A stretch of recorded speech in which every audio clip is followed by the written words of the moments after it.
რაოდენობა 74%-ზე ავიდა.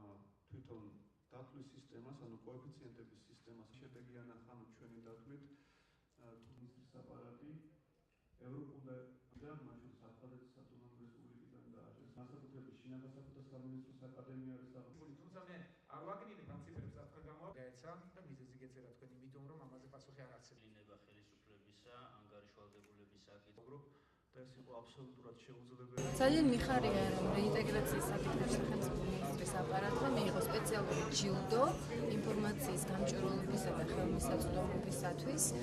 ზოგადად დღევანდელ პრეზენტაციაზე გამოიკვეთა ის რომ არსებული ჩვენი ხელისუფლების პირობებში საგრძნობლად გაიზარდა მაჩვენებელი, ფაქტობრივად შეუდარებლად გაიზარდა მაჩვენებელი თუ რამდენად უფრო გამჭვირვალ გახდა საჯარო უწყებები ზოგადად სამოქალაქო საზოგადოებისთვის და საზოგადოებისთვის ამომრჩევლობისთვის ინფორმაციის ხელმისაწვდომობის თვალსაზრისით ძალიან კარგი და ჯანსაღი ტენდენცია, იმიტომ რომ ნამდვილად მიმაჩნია რომ ეს ინფორმაციის ხელმისაწვდომობა, საჯარო ინფორმაციის გამჭვირვალობა არის ერთ-ერთი მართლაც მნიშვნელოვანი ნიშანი იმისა, სწორად მიდის თუ არა პროცესები.